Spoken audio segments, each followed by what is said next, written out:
Di episode selanjutnya nanti, sepertinya Pak Badut bakal membuka lembaran cerita baru lagi nih guys. Dan dari tampilan sekilas di layar, terlihat seseorang sedang duduk di kursi dorong. Badannya kurus, kulitnya pucat, dan dari raut wajahnya terlihat jelas kalau orang ini sedang sakit parah. Tapi siapa dia sebenarnya?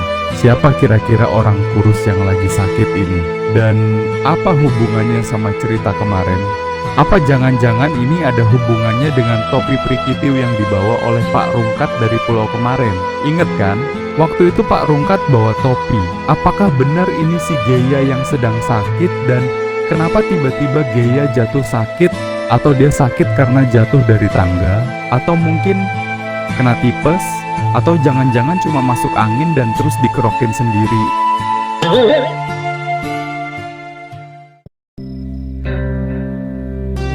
Pak Rungkat awalnya masih belum percaya dengan apa yang ia alami di pulau itu.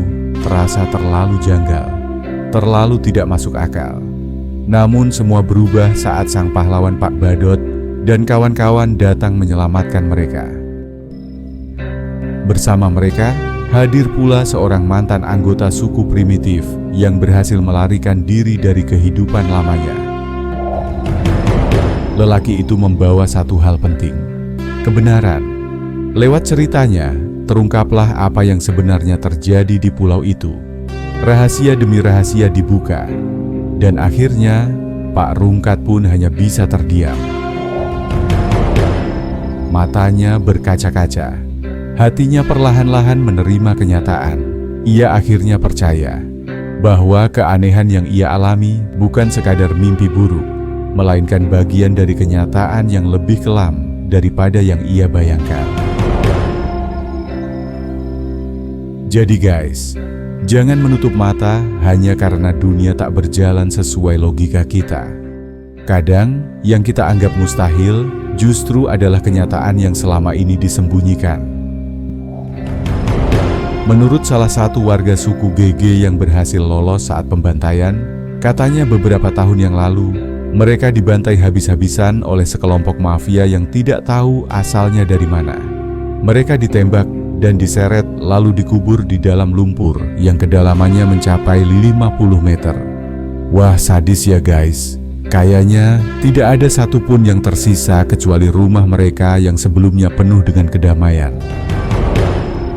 Alasannya yaitu karena ada seorang wanita muda bernama Nomu yang berlindung di pulau itu. Dia membuat masalah besar dengan sekelompok mafia itu. Masalahnya tentu dengan ayahnya Nona Elin. Tapi suku GG melindunginya. Mereka tidak sadar akan bahaya yang akan terjadi terhadap mereka. Sampai pada akhirnya, para mafia itu meminta kepada suku GG untuk menyerahkan Nomu kepadanya. Tetapi suku GG menentang. Dia tidak mau menyerahkan Nomu kepada mafia karena salah satu dari mereka sudah jatuh cinta kepada Nomu yang bernama Toru. Tanpa adanya negosiasi lagi, para mafia itu pun memilih untuk membantai mereka dan menghilangkan jejak mereka. Kemudian pulau itu dibeli oleh mereka agar tidak ada yang mengunjunginya. Tapi guys, ada satu hal yang bikin penasaran. Bang Topan itu, kayaknya dia sangat kaget sekali saat mendengar nama gadis yang bernama Nomu itu ya. Pertanyaannya sekarang, apakah Bang Topan memang sudah mengenal Nomu sebelumnya? Atau jangan-jangan dia juga pernah terlibat dalam tragedi kelam pembantaian itu? Ingat ya, waktu kejadian itu berlangsung, Bang Topan masih ikut bersama kelompok mereka. Artinya, dia pasti tahu banyak soal peristiwa berdarah tersebut. Apalagi ini menyangkut sosok yang sangat berarti baginya, yaitu ayah angkatnya sendiri. Jadi menurut kalian gimana? Apakah Bang Topan sebenarnya tahu siapa Nomu sesungguhnya? Atau ada rahasia lain yang selama ini dia simpan rapat-rapat? Foto Nemu dengan Bapak Elin. Lantas, apa yang akan terjadi di episode selanjutnya? Bagaimana kelanjutan dari kasus kematian Nona Elin yang tragis itu? Apakah semua ini benar-benar sudah selesai? Atau justru baru permulaan dari malapetaka yang lebih besar? Ingat kata-kata Bang Topan waktu itu, mata-mata geng mafia itu tersebar di mana-mana. Kalau begitu, besar kemungkinan ayahnya Nona Elin, yang juga dikenal sebagai salah satu bos mafia kelas kakap, sudah mengetahui keberadaan mereka saat di pulau itu. Apalagi kematian putrinya terjadi di sana. Dan kalian tahu sendiri, dendam seorang ayah yang kehilangan anak kesayangannya bisa lebih mematikan dari perang antar suku. Jadi, pertanyaannya sekarang, akankah episode selanjutnya mulai mengungkap keterlibatan mafia? Dan satu lagi, kalau benar para mafia sudah tahu, apakah Pak Rungkat, Bang Topan, dan yang lainnya masih dalam bahaya besar tanpa mereka sadari? Tulis teori kalian di kolom komentar. Siapa tahu spekulasimu justru lebih dekat ke kenyataan daripada yang kita bayangkan. Sementara itu, 2 minggu kemudian, nampak Pak Rungkat sedang berbahagia ria. Wajahnya cerah, gayanya makin pede, dan di dindingnya kini nangkring sebuah topi unik dan eksotis. Yap, katanya sih itu kenang-kenangan dari suku primitif. Wah, mantap. Pak Rungkat kayak panglima perang gitu ya guys. Tapi, kira-kira nanti bakal dijual gak ya sama Pak Rungkat?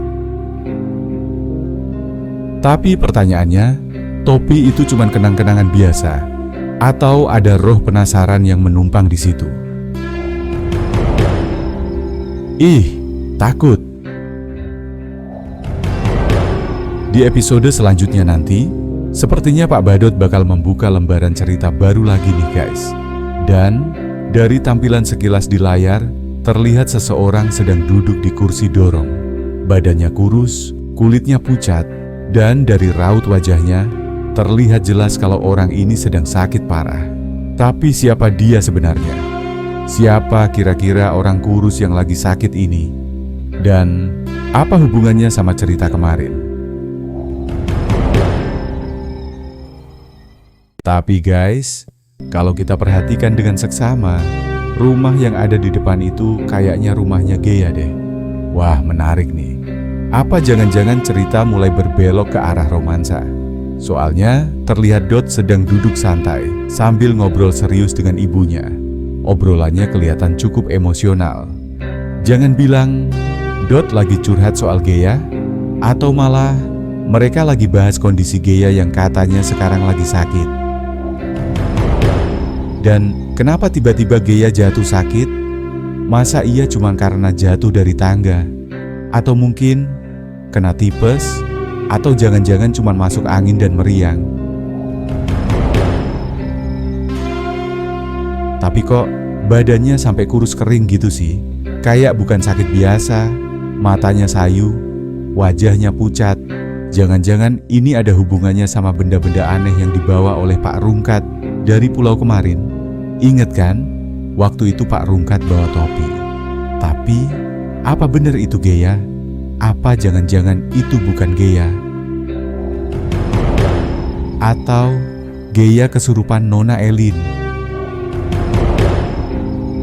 Siapapun itu, yang penting jangan sampai bikin Dot patah hati lagi.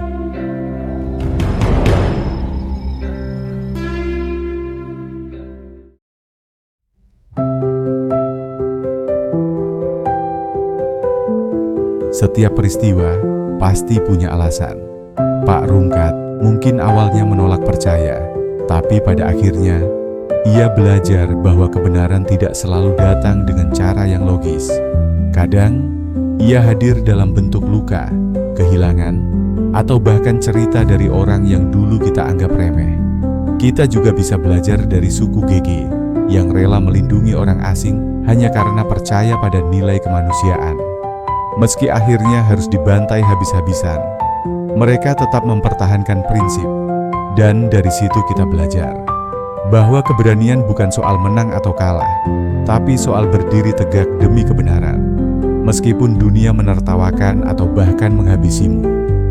Jadi guys, hidup ini penuh teka-teki, tapi jangan pernah menutup hati hanya karena kita tidak memahami segalanya saat ini. Karena bisa jadi Kebenaran yang kamu hindari hari ini adalah jawaban dari semua luka yang kamu bawa selama ini. Dan satu hal lagi, jangan pernah anggap kecil sebuah kenangan. Karena bahkan topi tua peninggalan dari suku terasing pun bisa menyimpan kutukan atau kunci dari misteri yang lebih besar. Semoga dari kisah ini kita bisa mengambil pelajaran untuk lebih peka terhadap sekitar, lebih bijak dalam menilai orang lain, dan lebih kuat dalam menerima kenyataan, seaneh apapun itu.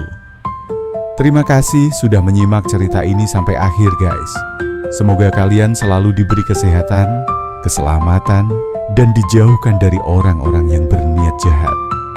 Baik yang terlihat, maupun yang bersembunyi di balik topeng. Jangan lupa, terus jaga hati, jaga pikiran, dan jaga iman. Karena dalam dunia yang penuh tipu daya ini, hanya nurani yang bisa jadi kompas kita. Sampai ketemu di episode selanjutnya, dan seperti biasa, tulis teori tergila kalian di kolom komentar. Siapa tahu, kalian lebih tajam dari Bang Topan sendiri. Wassalamualaikum warahmatullahi wabarakatuh.